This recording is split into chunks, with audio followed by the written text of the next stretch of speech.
Hello friends, आज के lecture में हम पढ़ने जा रहे हैं कॉम्पटन शिफ्ट। कॉम्पटन इफेक्ट में जो फोटोन की वेवलेंथ में चेंज होता है, आज हम उस चेंज को मेज़र करने जा रहे हैं मैथमेटिकली। तो फ्रेंड्स, पहले एक बार कॉम्पटन इफेक्ट को देख लेते हैं। कॉम्पटन इफेक्ट क्या है कि अगर कोई फ्री इलेक्ट्रॉन है, उसके ऊपर कोई फोटोन इंसिडेंट होता है, ठीक है। ये हाई एनर्जी का h-nu एनर्जी का फोटोन है। तो जब ये इससे फोटोन इलेक्ट्रॉन के साथ कोलाइड करता है तो फोटोन स्कैटर हो जाता है h-nu डैश, और इलेक्ट्रॉन रिकॉइल हो जाता है और दूसरी डायरेक्शन में चला जाता है।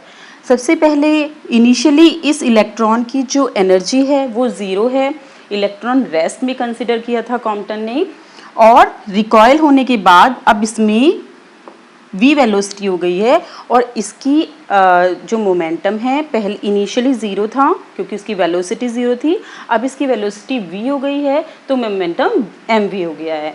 ऐसे ही h-nu एनर्जी थी फोटोन की और मोमेंटम था h-nu/c, ठीक है। फोटोन की एनर्जी दी जाती है E = h-nu से और मोमेंटम दिया जाता है E/c से। तो फ्रेंड्स, इनिशियली फोटोन का मोमेंटम इतना था और स्कैटर होने के बाद फोटोन का मोमेंटम h-nu डैश/c हो गया है। आई डिग्री है और रिकॉइल इलेक्ट्रॉन थीटा डिग्री पर स्कैटर हुआ है। तो फ्रेंड्स, आज हम कैलकुलेट करेंगे कि जो ये फोटोन है इंसिडेंट किया था, उसकी जो वेवलेंथ है या फ्रीक्वेंसी में कितना चेंज हो गया है स्कैटर होने के बाद। तो इसको स्टार्ट करने के लिए सबसे पहले हम स्टार्ट करते हैं। इसमें कॉम्पटन ने energy conservation and momentum conservation दो लॉ लगाकर वेवलेंथ की वैल्यू निकाली थी, चेंज इन वेवलेंथ। तो सबसे पहले हम एनर्जी कंजर्वेशन देख लेते हैं।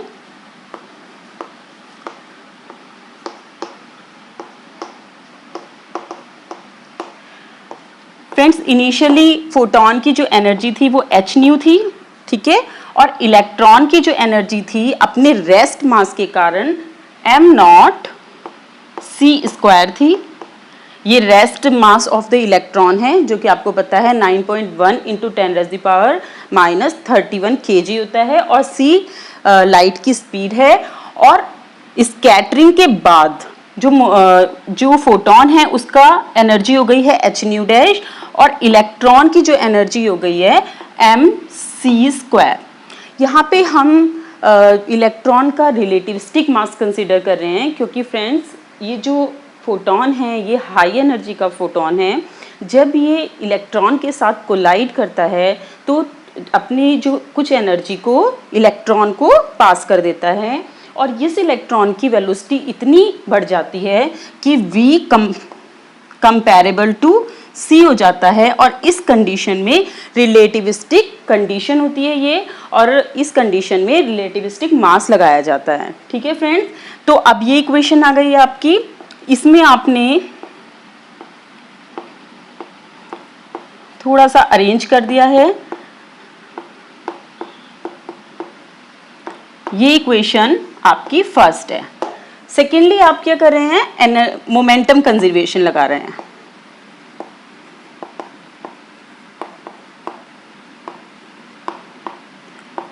मोमेंटम कंजर्वेशन में हम दो एक्सिस में मोमेंटम को देखेंगे। एक्स एक्सिस में जब देखते हैं तो क्या होता है फ्रेंड्स, देखिए ये इंसिडेंट फोटोन है, ये इसकी डायरेक्शन है इंसिडेंस की, लेकिन स्कैटर हो चुका है फोटोन। तो हमने स्कैटर्ड फोटोन का जो मोमेंटम है उसका एक्स एक्सिस में जो कंपोनेंट है cos फाई, और स्कैटर्ड फोटोन जो रिकॉइल्ड इलेक्ट्रॉन है उसका एक्स एक्सिस में component mv cos theta. Y axis में दोनों के कंपोनेंट निकाले, ये h-nu dash cos sine phi mv sine theta, ठीक है फ्रेंड। दोनों हमने रिजॉल्व कर लिए हैं कंपोनेंट। अब हम देखेंगे एक्स एक्सिस में इंसिडेंट फोटोन की जो मोमेंटम है h-nu/c है, जो कि एक्स एक्सिस डायरेक्शन में ही है, और ये इक्वल टू हो जाएगा h-nu dash cos phi plus mv cos theta. Equation number 2। अगर हम y एक्सिस की बात करें तो y एक्सिस में इंसिडेंट फोटोन का मोमेंटम क्या होगा, 0, क्योंकि इससे परपेंडिकुलर डायरेक्शन में अगर कंपोनेंट निकालने लगे तो 0 कंपोनेंट है।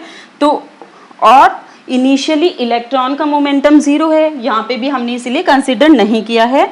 तो ये मोमेंटम फोटोन का कंपोनेंट जो है वाई एक्सिस में 0 है, और ये इक्वल टू हो जाएगा एच न्यू डैश अपॉन सी साइन फाई प्लस एम। ये माइनस में होगा फ्रेंड्स, क्योंकि दोनों अपोजिट डायरेक्शन में है, minus m v sine theta. ये दो इक्वेशन आ गई है हमारी। तो सेकंड इक्वेशन का स्क्वायर करेंगे और थर्ड इक्वेशन का स्क्वायर करके ऐड कर देंगे। तो हमारे पास जो इक्वेशन आएगी इसको हम इधर ले आते हैं, H nu upon C minus H nu dash upon C cos phi का स्क्वायर इसके स्क्वायर के इक्वल होगा, और इसको इधर लेके आ जाएंगे तो plus H nu dash upon सी साइन फाई इसका square is equal to, friends अब ये बचे हैं दोनों कंपोनेंट, तो इनका स्क्वायर करके ऐड करेंगे तो कॉस स्क्वायर थीटा और साइन स्क्वायर थीटा ऐड करने पर 1 हो जाते हैं। तो हमारे पास बचेगा एम स्क्वायर वी स्क्वायर। ठीक है फ्रेंड्स, नेक्स्ट लाइन में हम इसको खोलने वाले हैं, एच न्यू अपॉन सी का square plus H nu dash upon C cos phi का square minus 2 H nu H square nu nu dash upon C square cos phi plus H nu dash upon C sine square phi is equal to M square we square. Friends ये term और ये term अगर आप देखें तो आपको पता चल रहा है कि कॉस स्क्वायर फाई और साइन स्क्वायर फाई को फिर से ऐड होने के बाद 1 हो जाएगा। तो हमारे पास केवल बचेगा ये वाला टर्म कॉमन लेना है। तो हमारे पास एच न्यू अपॉन सी, एक बार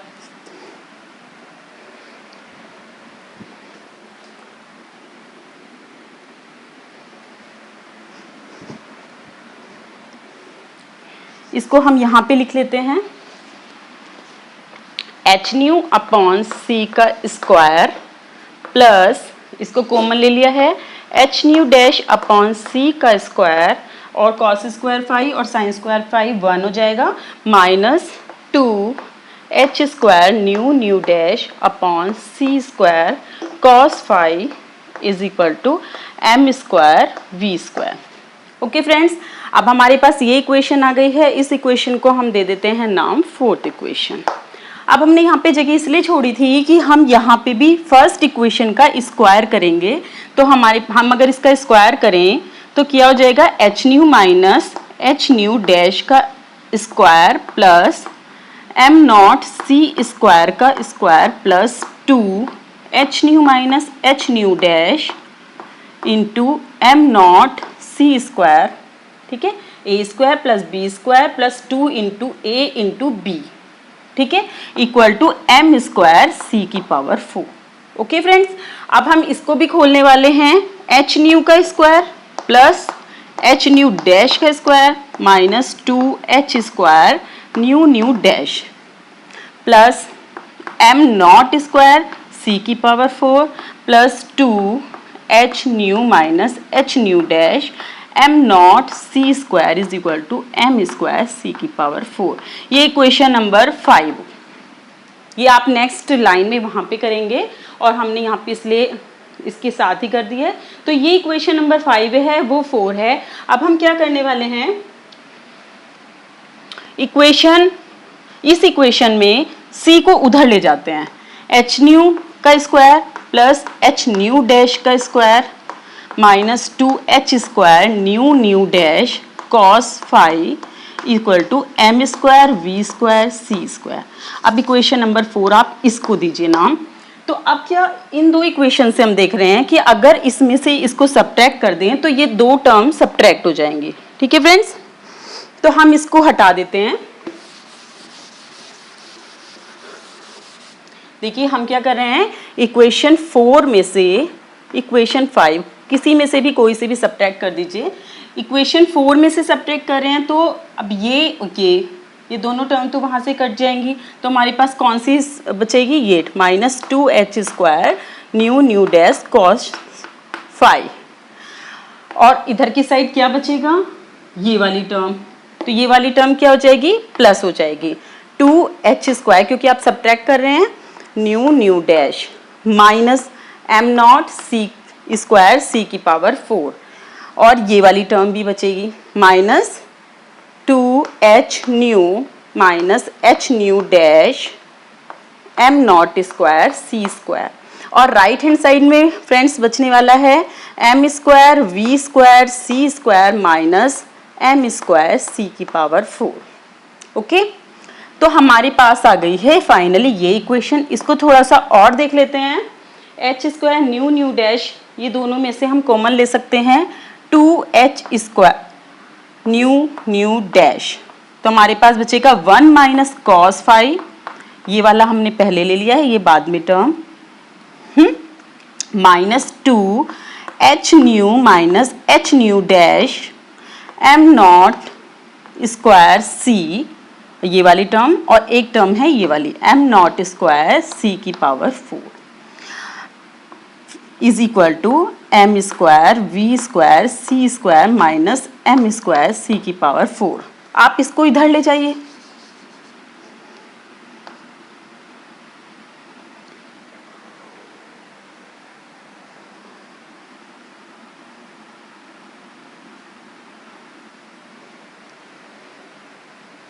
अभी भी कुछ गड़बड़ हो गई क्या,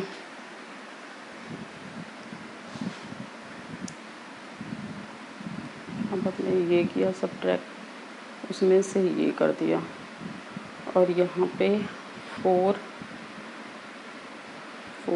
माइनस 5 करा, माइनस है, ये भी माइनस का हो गया ना,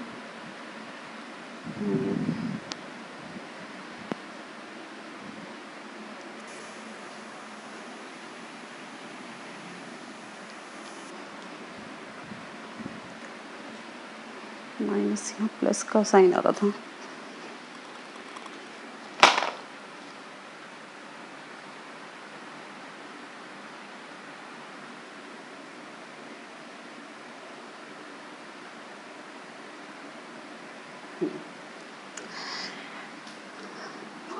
ठीक, ए आवाज कम कर दो, बंद कर दो इसको। ठीक है फ्रेंड्स, अब हम आ गए हैं यहाँ पर। अब हमें क्या करना है, इस वाली टर्म को हम थोड़ा सा देख लेते हैं। एक टर्म है आपकी ये हो गई है और माइनस के m0² c की पावर 4। अब हम इसको अलग से सॉल्व कर रहे हैं, m² v² c² minus m² c की पावर 4। ये हम थोड़ा सा अलग लेके देख रहे हैं कि ये क्या चीज़ है। देखिए friends, relativistic mass m is equal to m0 upon √1 minus v² upon c² होता है। आइंस्टाइन ने ये रिलेशन दिया था, अगर किसी पार्टिकल का वेलोसिटी कंपैरेबल टू लाइट हो जाती है, लाइट की वेलोसिटी के कंपैरेबल हो जाती है, तो उसका मास रिलेटिविस्टिक मास कंसीडर किया जाता है। और रिलेटिविस्टिक मास का फॉर्मूला रेस्ट मास के टर्म में ये होता है, जहाँ पे v velocity of the particle है, और अगर v बहुत छोटा होता है c के कंपैरिजन में, तब नॉन रिलेटिविस्टिक केस बनता है। उस केस में हम ये नहीं लगा सकते हैं फॉर्मूला, क्योंकि कॉम्पटन स्कैटरिंग में ये कॉम्पटन ने ऑब्जर्व किया कि फोटोन जब कोलाइड करता है इलेक्ट्रॉन से, तो अपनी कुछ एनर्जी इलेक्ट्रॉन को देता है, तो वो जो एनर्जी है उसी स्पीड को इतनी बढ़ा देती है कि वो कंपैरेबल टू c हो जाती है। इसीलिए यहाँ पे भी जो एनर्जी कंजर्वेशन है उसमें भी mc² मास रखा गया इलेक्ट्रॉन का। ठीक है, यहाँ पे वेलोसिटी ऑफ इलेक्ट्रॉन की c से ही तो कंपेयर की, क्योंकि रिलेटिविस्टिक में जो एनर्जी होती है वो mc² से दी जाती है। तो यहाँ पे हमने m0² upon 1 minus v² upon c² लिया, v² c² minus m0² 1 minus v² upon c² c की पावर 4। ठीक है, और हमने इसमें m0² upon 1 minus v² upon c² को कॉमन ले लिया है, और साथ में अगर आप c² भी कॉमन ले लें, ठीक है, तो क्या आ जाएगा, सी स्क्वायर भी कॉमन ले लिया है यहाँ से, तो वी स्क्वायर अपॉन सी स्क्वायर माइनस 1। तो आप एक माइनस साइन कॉमन ले लीजिए फ्रेंड्स, तो ये 1 माइनस हो जाएगा, तो यहाँ माइनस आ जाएगा। तो अब देखिए ये वाला ब्रैकेट और ये एक दूसरे से कैंसिल हो सकते हैं, तो हमारे पास बचेगा माइनस का m not square c square. ठीक है, सी की पावर 4 कॉमन लिया है, तभी तो यहाँ नीचे सी के, तो एम नॉट स्क्वायर सी की पावर 4 निगेटिव साइन के साथ। यानी कि हमारा जो ये वाला पोर्शन है इसकी वैल्यू आई एम माइनस के एम नॉट स्क्वायर सी की पावर 4। देखिए फ्रेंड्स, इस इक्वेशन में राइट हैंड साइड में ये आ गया है और ये लेफ्ट हैंड साइड में भी सेम टर्म है निगेटिव साइन के साथ ही, ये दोनों कैंसिल हो जाएंगी, तो हमारे पास बचेगी ये इक्वेशन। तो इसको हम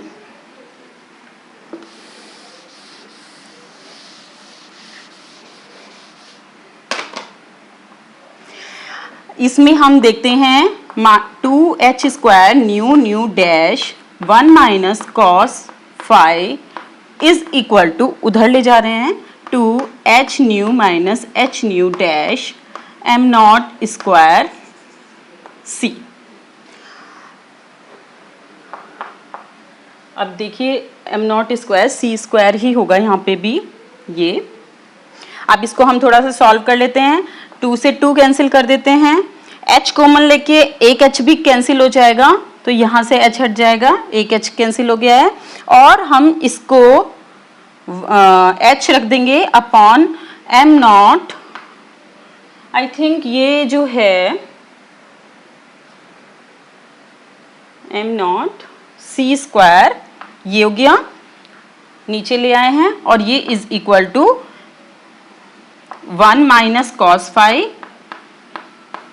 is equal to nu minus nu dash upon nu nu dash के इक्वल होगा। तो फ्रेंड्स हमने यहाँ पे इसको सॉल्व कर रहे हैं, तो एक बार इससे किया, इससे डिवाइड किया, तो यहाँ पे हम आ जाएगा 1 upon nu dash minus 1 upon new, क्योंकि आपका था new minus nu dash upon nu nu dash था, इससे कैंसिल हो गया, 1 अपॉन न्यू डैश उधर ले गए, तो ये 1 अपॉन न्यू।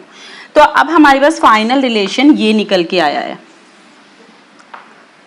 ये फ्रीक्वेंसी में चेंज है फ्रेंड्स, इंसिडेंट फोटोन की फ्रीक्वेंसी न्यू थी और स्कैटर्ड फोटोन की फ्रीक्वेंसी न्यू डैश थी, तो इस रिलेशन से भी पता चल रहा है कि न्यू डैश की वैल्यू न्यू से कम होगी, क्योंकि ये जितना क्वांटिटी है ये पॉजिटिव क्वांटिटी है, h इसमें प्लैंक कांस्टेंट है, m not rest mass of the electron है, और c वेलोसिटी ऑफ लाइट है, और इसकी वैल्यू cos 0 की वैल्यू तो आपकी 1 हो गई, तो ये 0 हो जाएगी, और मैक्सिमम cos 90 की वैल्यू आपकी 0 हो जाएगी, तो ये 1 हो जाएगा, और cos 180 की वैल्यू -1 हो जाएगी, तो 2 हो जाएगा।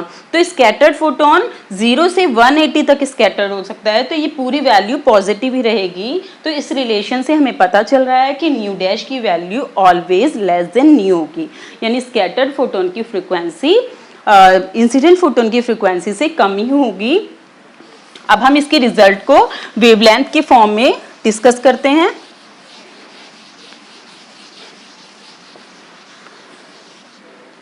देखिए फ्रेंड्स, ये हो गया 1 upon nu dash minus 1 upon nu is equal to h upon m not c square 1 minus cos phi. और हमें पता है फ्रीक्वेंसी और वेवलेंथ के बीच में ये रिलेशन होता है, तो अगर हम इनकी वैल्यू यहाँ रखेंगे तो हमारे पास आ जाएगा लैम्डा डैश माइनस लैम्डा, और c इसका डिनोमिनेटर में आने वाला है h upon m not c square 1 minus cos phi. अब इसमें से हमने c को भी हटा दिया है ये, तो ये इक्वेशन बन जाएगी, चेंज इन वेवलेंथ को बताएगी। और फ्रेंड्स इसी को, इस पर्टिकुलर क्वांटिटी जिसमें चेंज वेवलेंथ और इंसिडेंट वेवलेंथ फोटोन की जो है उनकी डिफरेंस को बोलते हैं कॉम्पटन शिफ्ट। ओके फ्रेंड्स, ये कॉम्पटन शिफ्ट का फॉर्मूला है जिसमें वेवलेंथ का चेंज बताया जाता है। अब हम इसका रिजल्ट डिस्कस करने वाले हैं। देखिए h इसमें प्लैंक कांस्टेंट है जिसकी वैल्यू 6.6 × 10⁻³ -34 जूल सेकेंड होती है। एम नॉट इसमें रेस्ट मास है जिसकी value 9 rest mass of electron है जिसकी वैल्यू 9.1 इंटू 10⁻³ kg होती है और सी की वैल्यू 3 इंटू 10⁸ मीटर पर सेकेंड होती है।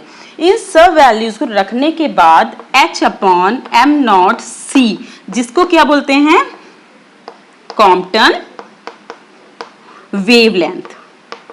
कॉम्पटन वेवलेंथ इसीलिए फ्रेंड्स क्योंकि इस पर्टिकुलर क्वांटिटी की जो वैल्यू आएगी वो वेवलेंथ, इसको कैलकुलेट करते हैं तो ये आ जाता है 0.242 इंटू 10⁻⁻10 मीटर।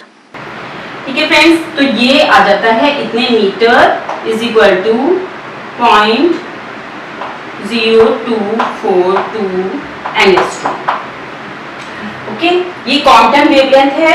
कॉम्पटन शिफ्ट इससे निकाला जाता है और हम इस इक्वेशन से ये रिजल्ट निकालते हैं। ये रिजल्ट निकाला गया कि जो कॉम्पटन शिफ्ट है यानी कि इंसिडेंट फोटोन की वेवलेंथ में जो चेंज हुआ है वो ना तो इंसिडेंट फोटोन की वेवलेंथ के ऊपर डिपेंड करता है और ना ही जिस स्कैटर्ड मटेरियल है उसके ऊपर डिपेंड किया करता है कि जो जिसके ऊपर हमने स्कैटरिंग की है उस मटेरियल की नेचर के ऊपर भी डिपेंड नहीं करता है क्योंकि ये सारे कांस्टेंट हैं। किस चीज के ऊपर डिपेंड करती है फिर ये स्कैटरिंग? सिर्फ स्कैटरिंग एंगल फाई के ऊपर। फ्रेंड्स, जितना स्कैटरिंग एंगल बढ़ जाएगा, जीरो से बढ़ता चला जाएगा, उसके हिसाब से स्कैटरिंग बढ़ती चली जाएगी और चेंज इन वेवलेंथ इंक्रीज होता चला जाता है। अगर हम इसी रिजल्ट को अलग अलग एंगल पर डिस्कस करें, देखिए अगर हम फाई इज इक्वल टू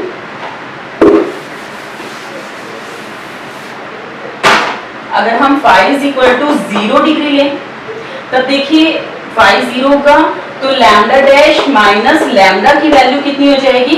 अगर ये 0 है एंगल तो cos फाई की वैल्यू कितनी हो जाएगी?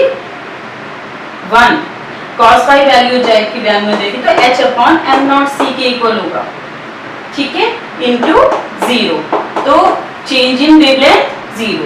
अगर फोटॉन सीधे स्ट्राइक किया, यहाँ पे स्ट्राइक किया इलेक्ट्रॉन से और इस डायरेक्शन में आप ऑब्जर्व कर रहे हैं कि जो स्कैटर होने के बाद फोटोन आया, देखिए ये इलेक्ट्रॉन है, ये फोटोन है। जब इस तरह से इंसिडेंट हुआ तो ये इलेक्ट्रॉन हुआ और ये यहाँ पे कहीं डिफरेंट डायरेक्शन में फोटॉन्स मिलते हैं आपको, ठीक है। यहाँ पे बहुत सारे फोटॉन्स आ रहे हैं, ये स्कैटरर है। तो जब कॉम्पटन ने डिटेक्टर लगाकर डिफरेंट डायरेक्शन में डिटेक्ट किया तो देखा यहाँ वाली पर्टिकुलर पोजीशन जो इंसिडेंस की डायरेक्शन है उस यानी कि फाई इज इक्वल टू जब 0 था तब उस कंडीशन में चेंज इन वेवलेंथ 0 है और जैसे जैसे इंक्रीज करते चले गए, जैसे मान लिया phi is equal to 90 degree है तब उस कंडीशन में lambda dash minus lambda cos 90 कितना हो जाएगा? 0 की वैल्यू H/m0c के इक्वल आ जाएगी। अब बात करते हैं इसकी, अगर फाई की वैल्यू 180 डिग्री है तो लैम्डा डैश माइनस लैम्डा की वैल्यू कितनी हो जाएगी? ये cos 180 कितना होगा? -1 और ये 2 हो जाएगा, 2 और H/m0c। तो तीनों एंगल पे आपने देख लिया, 0 पे, 90 पे और 180 पे। तो फ्रेंड्स इससे ये पता चला कि इस कंडीशन में फोटॉन की वेवलेंथ में कोई चेंज नहीं होता है और इस यहाँ पे जब ऑब्जर्व किया गया तो फोटॉन की वेवलेंथ चेंज हो गई है इसके इक्वल और जब पूरा 180 डिग्री पे देखा गया तो यही जो इंसिडेंस की डायरेक्शन है उसी में ही डिटेक्ट किया गया तो सबसे ज्यादा चेंज हुआ इतना। और ये चेंज हुआ फ्रेंड्स इसके डबल यानी कि 0.484 एंगस्ट्रॉम का। ये इतना कम चेंज है फ्रेंड्स कि अगर विजिबल लाइट से जिसकी वेवलेंथ, विजिबल लाइट की वेवलेंथ क्या होती है? 2000 एंगस्ट्रॉम से 6 to 7000 एंगस्ट्रॉम होती है। अगर इससे कंपैरेबल किया गया इस चेंज, अगर आप यहाँ पे विजिबल लाइट यूज कर रहे हैं तब उस कंडीशन में चेंज इन वेवलेंथ देखें तो वो इतना कम है कि उसको ऑब्जर्व नहीं किया जा सकता है, उसको डिटेक्ट नहीं किया जा सकता है। इसीलिए इसकी कॉम्पटन स्कैटरिंग में हाई फ्रीक्वेंसी की वेव्स ली जाती हैं, फोटॉन्स ली जाते हैं जिनकी वेवलेंथ जैसे एक्स रेज है 1 एंगस्ट्रॉम होती है 1 एंगस्ट्रॉम के कंपैरेबल में ये चेंज इन वेवलेंथ फिर भी ऑब्जर्वेबल है। आप डिटेक्ट करते हैं, हाई रिजॉल्विंग पावर के डिटेक्टर से इसको रिजॉल्व किया जा सकता है। तो इसीलिए यही रीजन है कि कॉम्पटन स्कैटरिंग में लो फ्रीक्वेंसी की रेज से जो वेवलेंथ में चेंज है वो नहीं देखा जा सकता है। फ्रेंड्स, ये लेक्चर यही खत्म होता है।